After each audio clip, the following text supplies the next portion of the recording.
Testing. Testing. Testing.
Thank you, Stephen.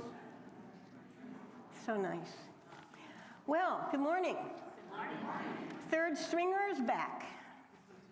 That is, Don's not here. He's a second stringer. And Scott is not here. He's a first stringer. That's why you got me today. It's summertime, and there's a lot of moving around and changing, but nothing in terms of our welcome here at Southminster ever changes. Whoever you are and wherever you are on life's journey, you are welcome here. We especially send that greeting to those of you who might be visiting today. Are there any visitors today? Lovely. You are most welcome. We're so happy you're here. And if any of you remember where those hands are, you can greet them after church and the coffee hour. Okay. We have a number of announcements. The first one is to let us know that you're here. At the end of your row of chairs, you will find a little tablet like this. We like you to sign in and let us know that you're here today. That's very helpful to our accounting. The summer reading for this summer is Poverty by America. Quite a provocative title, I think you would agree. The church is invited to and encouraged to read this book, and there'll be a discussion towards the end of the summer. I'm not sure what day that is. Does anybody know that, or has it been set? Not set yet? Not yet. Okay. So you've got time. Today and Sunday, the church is answering the call of theologian and almost saint Diana Butler Bass for the church in the main line to talk more about our political situation. And I was really happy to see that. And so there are 2 adult series going to happen. One is today, the ballot and the Bible after worship. First one, I guess, is making sense of 2024, the ballot and the Bible. And what's the other one? There'll be 4 weeks. 4. This is the first week. There'll be 4. Okay, excellent. Today at 2, Water to Wine at the home in Ron and Donna Lair. What is that verse where it tells you how to do that? I never did find it. You know, making water and, well, never mind. Okay. Friday, the July 19th at 6, the Mariners are gathering at Michael Hawkins and David Pierce's lovely home by the river. If you are interested in that, just talk to anybody in the church and they'll point you in the right direction. Saturday, July 20th is Grubby Saturday. Now, somebody who knows what that is needs to tell us, because I do not know, but it sounds like work. For a good cause, yes? Yeah. Who can tell us a little bit more about Grubby Saturday? So 8:30 a.m. to 11:30, just come. We've got things we need to get cleaned up inside the church and, just spruce it up. Sprucing up the church day. A few things outside. So we'd love to have you. We'll have coffee and treats in the morning, and then we'll get started and call it quits. Coffee and treats to start off with, 8 o'clock in the morning, and come and help spruce up the church. Many hands make light work, right? All right. And Sunday the 21st, Family Promise Open House. All right. Did we get to the end, or are there more? No. So many announcements. July 28th, Adult Ed, Making Sense of 2024. Religious Freedom and Christian Nationalism. Now, there's another provocative title. Yes. Welcome Finn Ellis Torrey, born July 7th, 2024, Wally Carey's 19th grandchild.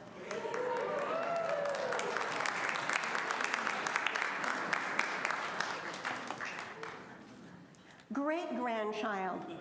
You know why I misspoke that? Because I don't have one yet. I've been complaining, but nobody seems to respond. All right, our lay reader today is June Carlson, our choir director and pianist Stephen Schaefer, Our director of media is Moses Ram, and he has a wonderful team back there. Thank you, volunteers. And thank you to the ushers who are serving today as well. We neglect to put you up there, but we need to put you up there because your service is very critical to our worship. So thank you for that too. Let's have a little pause for reflection.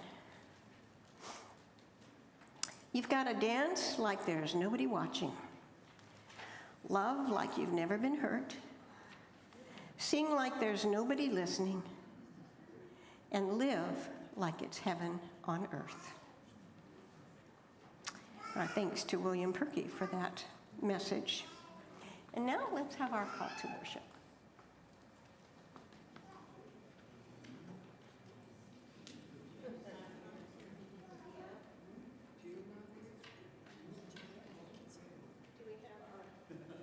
You read her? Lovely. Thank you. Awesome.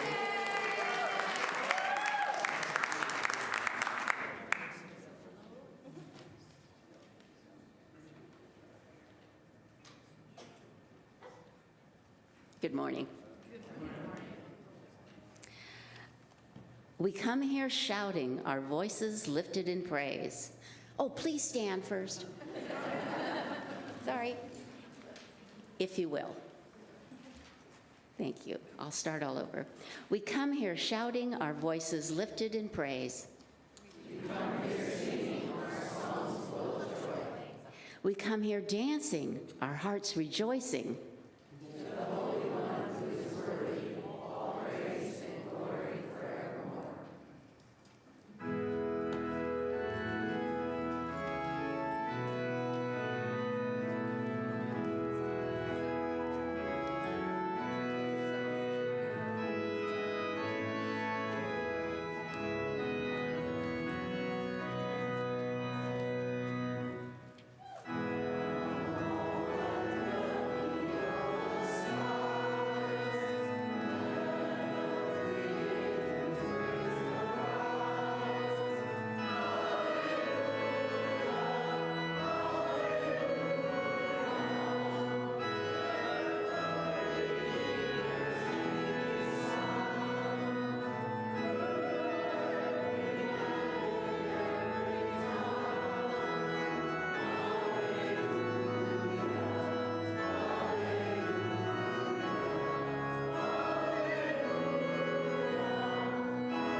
The peace of Christ be with you. Let us share the peace of Christ with one another. Peace be with you and also with you.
any children here today? I know it's summer. I see one. Okay. Well, I think Nori's here. Nori, can you come and join us? All right. It is summer, and we have a lot of people traveling. So good to see you, and you're quite welcome to sit right there in the front row.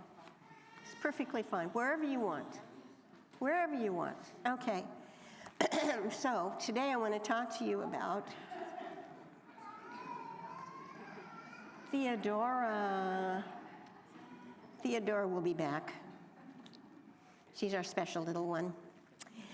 Oh, welcome. Okay, today I want to talk to you about David, who became the king long time ago in Israel. And I want to talk to you about something he did. He danced. Have you ever heard of a king dancing? I haven't either. Have you ever heard of a president dancing? No. Some people are shaking their heads. Really, no. Yes. Who did you see dancing? Barack Obama, yes. Yes. Well, sometimes leaders do dance, especially if they're very much full of joy and happiness and they want to express that through movement. They do. And that's what happened to David. He was just filled up with joy and love of God. And the reason, huh? He was Christian? No, David was not Christian, but that's a super question. Very good. This was long before Jesus. So these are our cousins, the Jewish people. So David was Jewish, okay? But it wasn't necessarily ordinary for Jewish kings to go jumping around and dancing, especially like taking their outer garments off and, you know, having a good time. Yeah. Yeah, he was having a good time. He was super happy because he was leading the Ark of the Covenant into Jerusalem. Now, do you remember what the Ark of the Covenant is? It's different than Noah's Ark.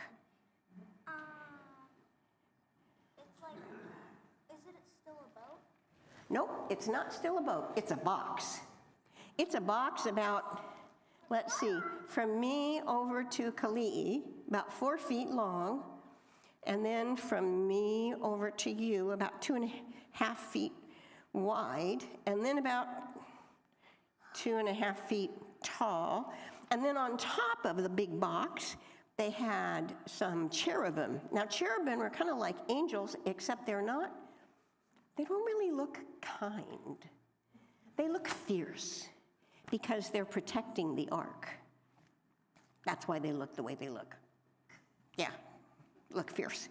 Now, the cherubim, like that, the cherubim are made out of solid gold.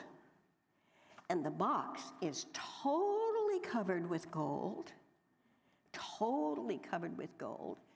And that makes it heavy. It's made out of wood, but then there's gold on top of it, so man, it's really heavy. How do they move that thing? Very heavy. Huh? How would it float? I don't think it would float.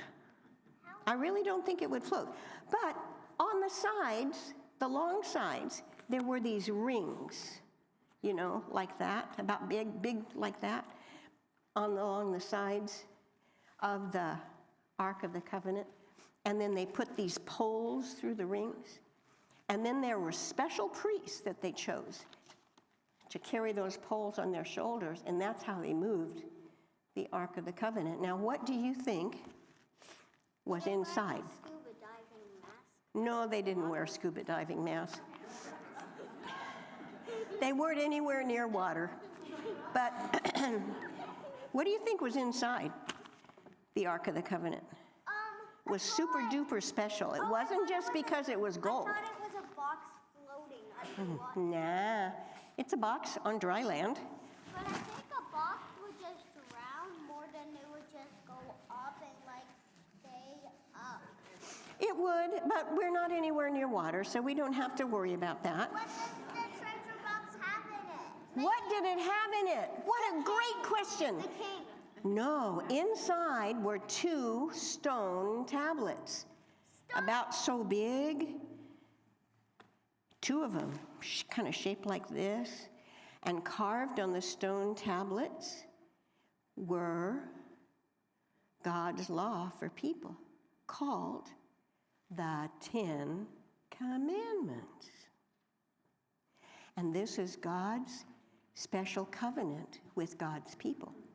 So the Jewish people at the time believed that the Ark of the Covenant was a visible symbol for God's presence with them.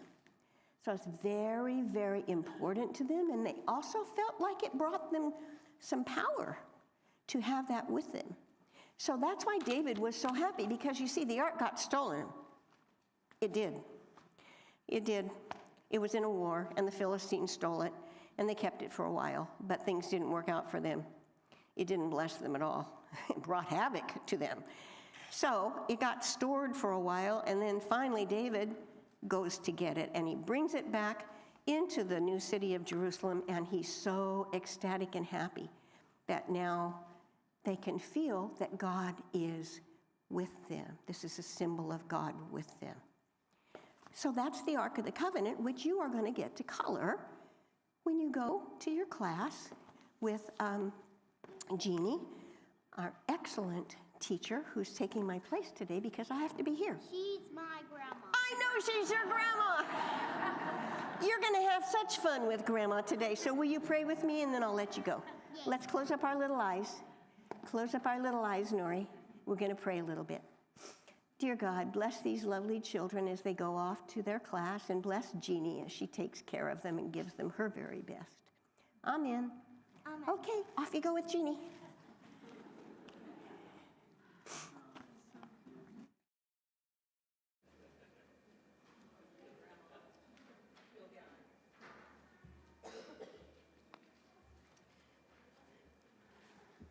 You'll excuse me if there's a few words that are not in my usual vocabulary in this reading.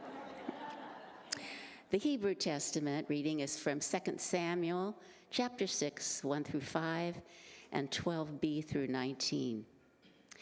David again gathered all the chosen men of Israel, 30,000. David and all the people with him set out and went from Baal Judah to bring up from there the ark of God, which is called by the name of the Lord of hosts, who is enthroned on the cherubim. They carried the ark of God on a new cart and brought it all out of the house at Abinadab, which was on the hill. Uzzah and Ahio, the sons of Abinadab, were driving the new cart with the ark of God, and Ahio went in front of the ark. David and all the house of Israel were dancing before the Lord with all their might, with songs and lyres and harps and tambourines and castanets and cymbals. So David went and brought up the ark of God from the house of Obed-Edom to the city of David with rejoicing. And when those who bore the ark of the Lord had gone 6 paces, he sacrificed an ox and a fatted calf. David danced before the Lord with all his might.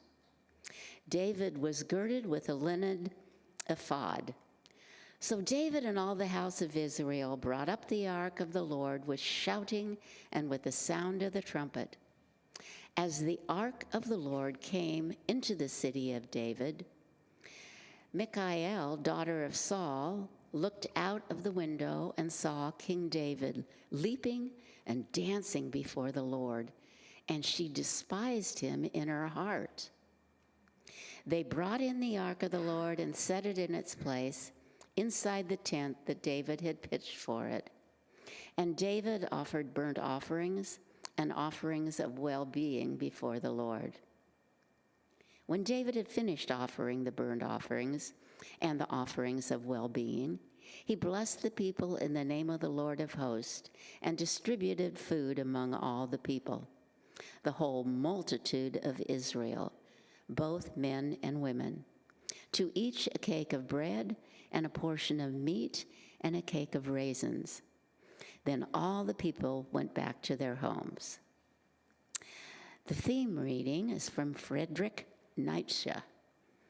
And those who were seen dancing were thought to be insane by those who could not hear the music.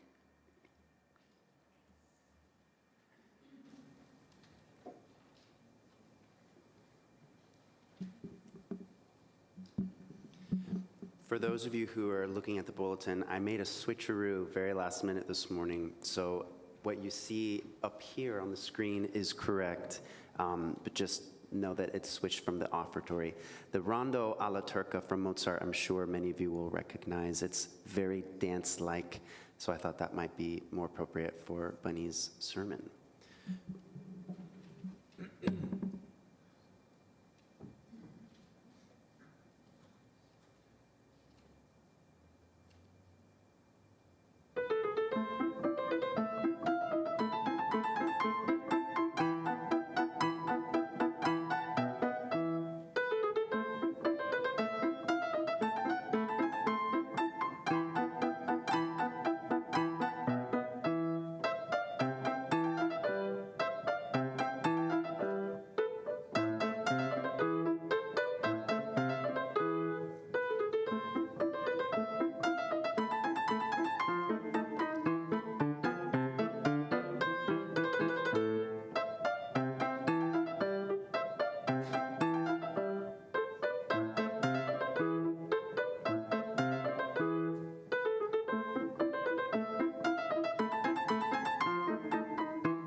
Very danceable, thank you. So I'd actually like to begin by inviting you, if you're willing, and if you're not, that's fine too, inviting you to join me in a very simple and small movement, just where you are. And this movement is to a very old and probably very familiar to you hymn called Spirit of the Living God. Remember that one? Spirit of the living God, fall afresh on me. That one? Okay, so for Spirit of the living God, we just take our hands and we lift them to God as if to receive the Spirit from God, and then we just drop it over our body.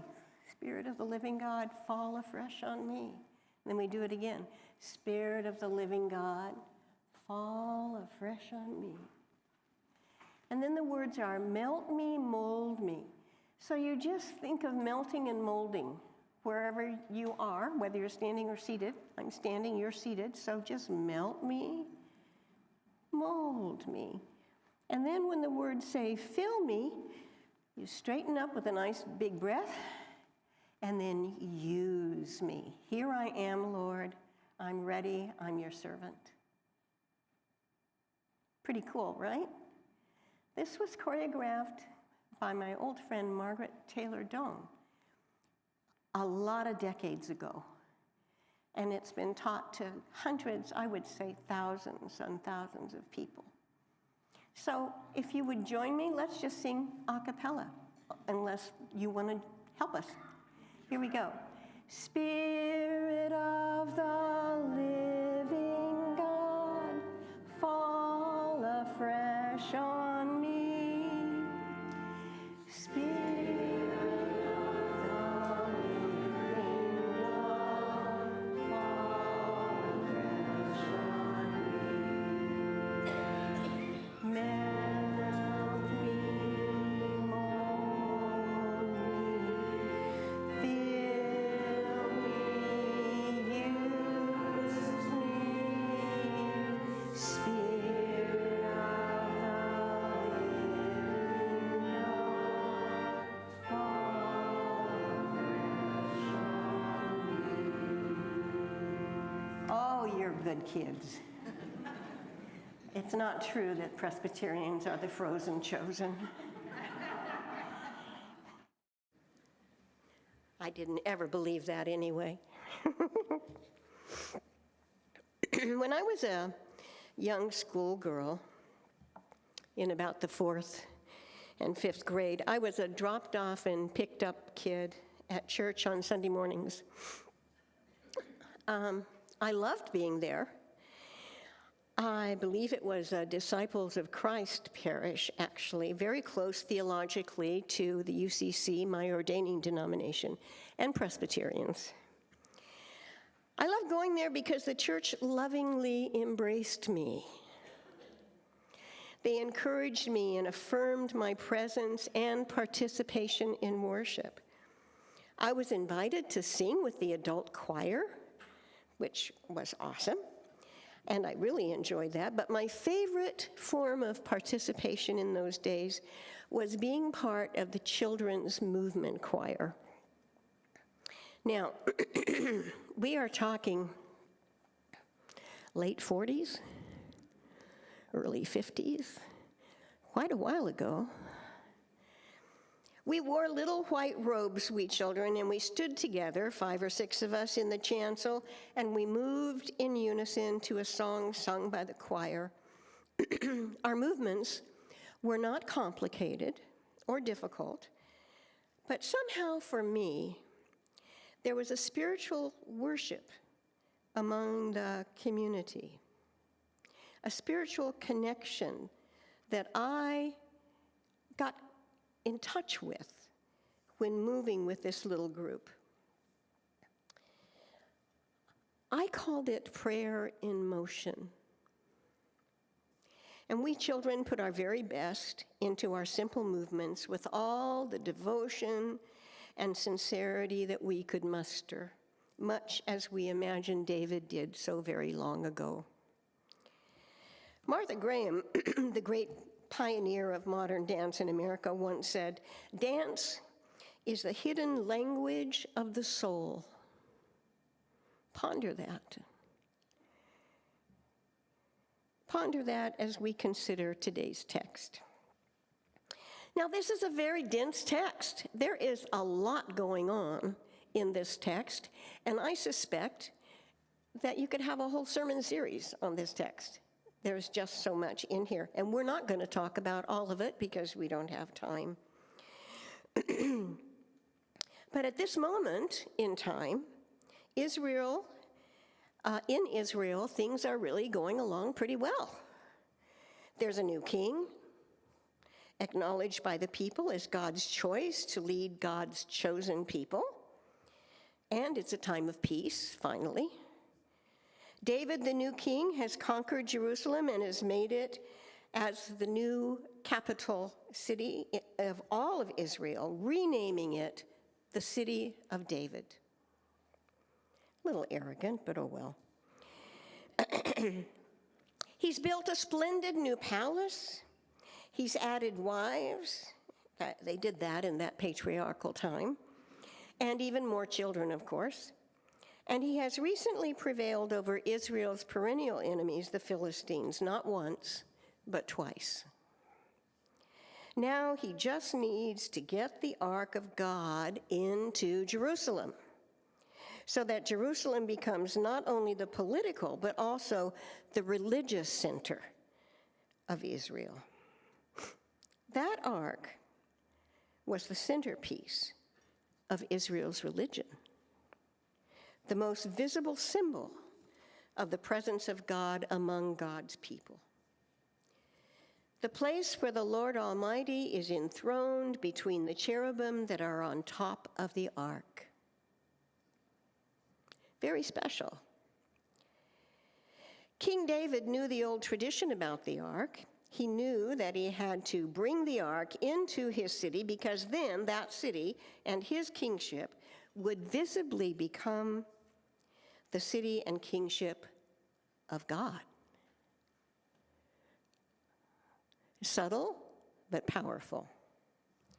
As one scholar put it, when David brings the ark to Jerusalem, he literally brings God into the center of his kingship. Now, whatever we think of King David, with all his weaknesses, if we know his story well, and imperfections, and he has plenty, he is remembered as a man after God's own heart. When he celebrates with his people, dancing full out with all of his heart and all of his strength, having stripped off his fancy kingly robes and wearing only the priestly ephod, a kind of undergarment, think of a short shift that a woman would wear. It's kind of like that. Came down to, about the hip, or just below the hip. So kind of like that is what he was wearing. For David, this is a humbling before God. This is a sincere dance of devotion and love to God. To my way of thinking, picturing David is the exact opposite of that image that appeared before us 4 years ago when we all saw former President Trump standing in front of a church that he rarely attended and waving a Bible.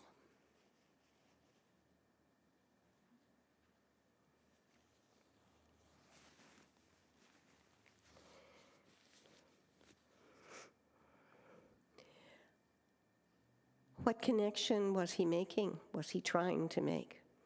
And did it work? Maybe for many people, but not for a lot of people. Alan Levinetz reacted this way to the event in his article, and I quote, "America opposes idolatry. Not just the act of idolatry, but the very idea that idols have power. This is why its laws, unlike those of many other nations, do not criminalize the burning of holy books or the destruction of sacred images. Its citizens do not worship pictures of leaders. The power of words and images in the United States is in the values they represent, not the objects themselves. Even the perpetual attempts to criminalize flag burning consistently, and perhaps rightly, always fail. Just as destroying these objects has no magic power, neither does holding them up. Only idolaters believe that waving a flag makes you a patriot, or wearing a cross makes you a Christian. As the singer John Prine put it, your flag decal won't get you into heaven. But back to dancing. Research shows that for the first 5 centuries after Jesus, the church vigorously opposed any dancing in worship. For Tertullian, Augustine, and others of their ilk, dance incited idolatry, lust, and damnation. Nevertheless, despite centuries of dance, prohibitions that came from church councils, ancient and medieval Christians would simply not stop dancing. 13th century friar Francis of Assisi was said to dance in a dramatic fashion when he was preaching. Did you know that? I didn't, and I just discovered it, and I would have loved to have been there to see him. Then the Protestant Reformation came along and put the kibosh on dancing in church again. And while the PBS documentary series, The Black Church, This Is Our Story, This Is Our Song, and the scholar who put it on, Henry Louis Gates Jr., reminds us that African Americans introduced new rhythms, music, and dance to Christianity from the days of slavery up until the present time. By the 1930s, white Christian worship in this country remained stuck in a more puritanical view of dance in worship. No dancing allowed. The very word dance was a red flag. I first became aware of this red flag when I met Margaret Taylor Doan, the woman I mentioned at the very beginning of our time here. I met her in the early 80s in Fresno when she started attending the First Congregational Church, where I worked as Director of Christian Education. By the time she arrived, I had already started sacred and liturgical dance ministry. It was intergenerational in nature and very active in worship with the support and encouragement of the resident pastor, Frank Baldwin. One day, after she'd been worshiping with us for a while, Margaret came to meet me and to fill me in a little bit on her journey. It turns out that she was one of 4 women who had been identified as the great foremothers of sacred and liturgical dance in the United States. She'd begun her life work as a pastor's wife in a UCC church in the East. Margaret worked with the children, preparing the little angels to do some simple movements during the annual Christmas play. Innocent, yeah? Well, when word got out of what she was up to, it hit the fan. The church fathers called her right onto the carpet. She was the pastor's wife, but she told me she was a bit scared when she went to that meeting. At the end of their meeting, however, given Margaret's passion and love of Jesus, she used to say all the time when she was teaching, "That's my Jesus." I just love that about her. She was so connected.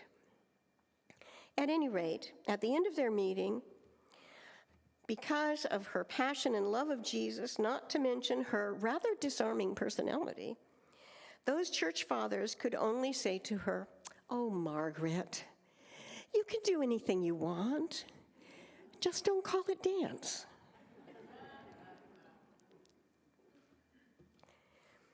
Margaret went on to practice the art of sacred and liturgical dance for the next 60 years, giving countless classes, workshops, TV shows, and writing no less than 9 books on the subject. She was the very first American to start writing about sacred and liturgical dance and the history of it.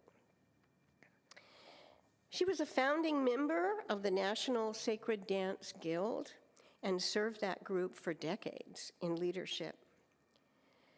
My dear friend Margaret passed into her eternity at the age of 93, shortly after completing her last book, which was entitled Dancing 9 to 90. She was as passionate about dance as devotion to God to the very end. She and David had more than dancing for God in common, I think. Something Joseph Campbell, writing on the power of myth, once said, and this is going to be familiar to many of you, if not most. Campbell said, People say that what we're all seeking is meaning for life. I don't think that's what we're really seeking. I think that what we're seeking is an experience of being alive, so that our life experiences on the purely physical plane will have resonances with our own innermost being and reality, so that we actually feel the rapture of being alive.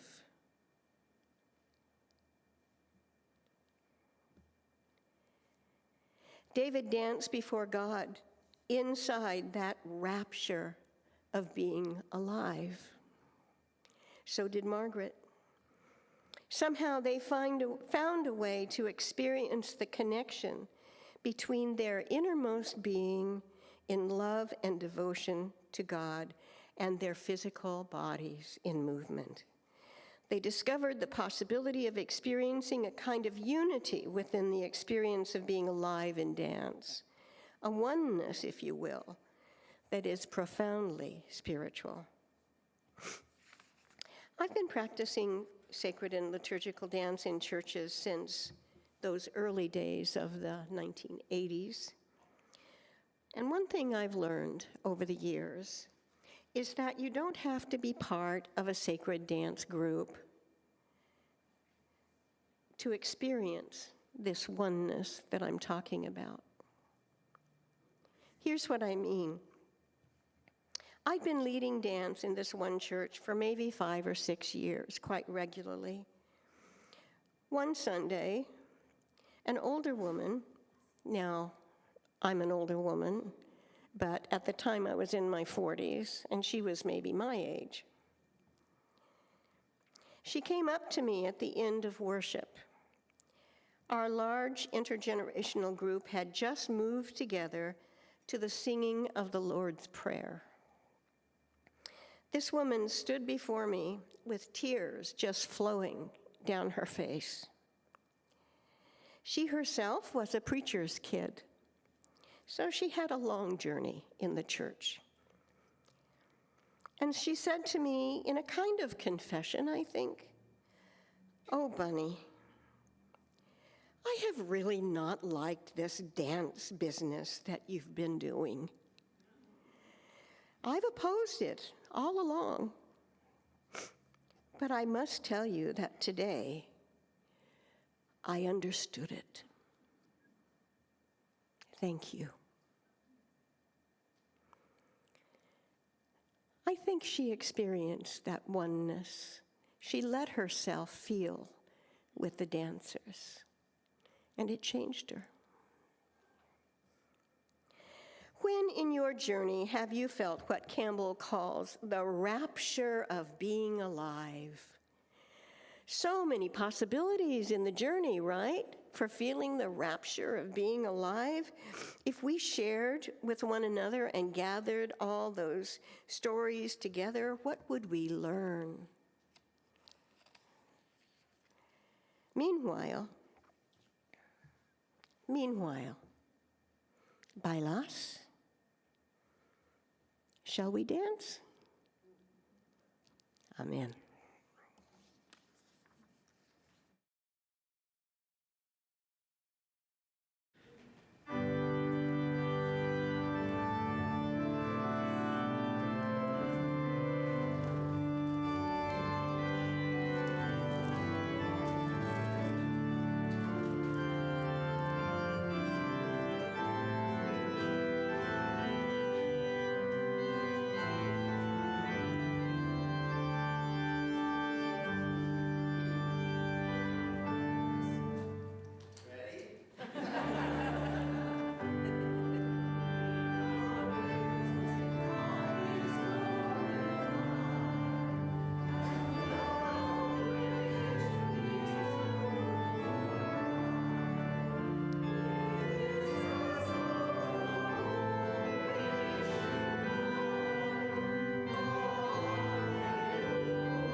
Please be seated.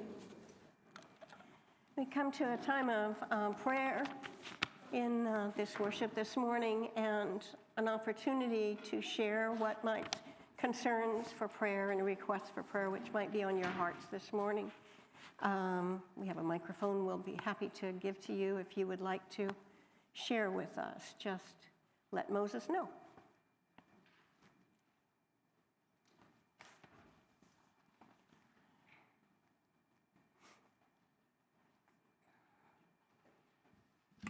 Concern for all those who are affected by the assassination attempt of Donald Trump, who were negatively affected, and prayers for us to go forward with better ways to deal with differences.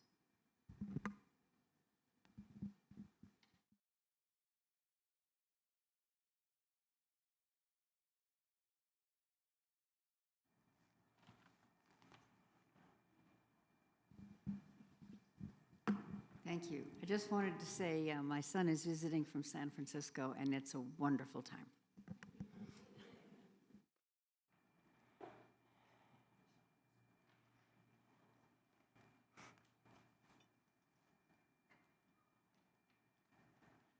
Say, my daughter's visiting from Florida, and it's a wonderful time. I hear you. Oh, nice. Summer has those rich moments, doesn't it? Up here in front, Moses. Thank you. Please be with our world, with our country, as we face stress, as we noticed last night. And that's what I want.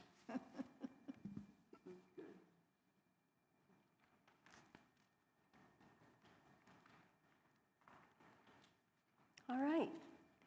Let's be in prayer together, and we'll turn to our corporate prayer in just a moment. Gracious, loving God, we give you thanks and praise for this opportunity to be together this morning. There is much on our hearts. Some of what is on our hearts and minds today has been shared this morning, and we lift those concerns to you. But there are unspoken prayers as well, and we commend those to you in just the same way. As together we turn to our corporate prayer and say together, indwelling God, infused throughout all existence, we honor you with many names. Your realm is within the human heart. We accept life for all that can be, on earth as throughout all creation. May we continue to draw sustenance from this earth, and may we receive forgiveness equal to our own. May we ever move from separation toward union, to live in grace with love in our hearts, forever and ever. Amen. We receive the morning offering.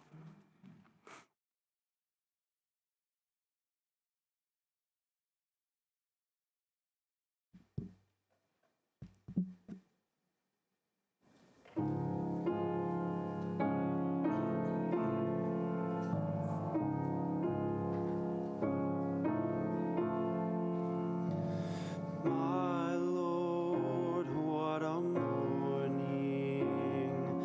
My Lord,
prepare to depart the church or to coffee hour, we hope you will stay for coffee hour in the fellowship hall if you are able.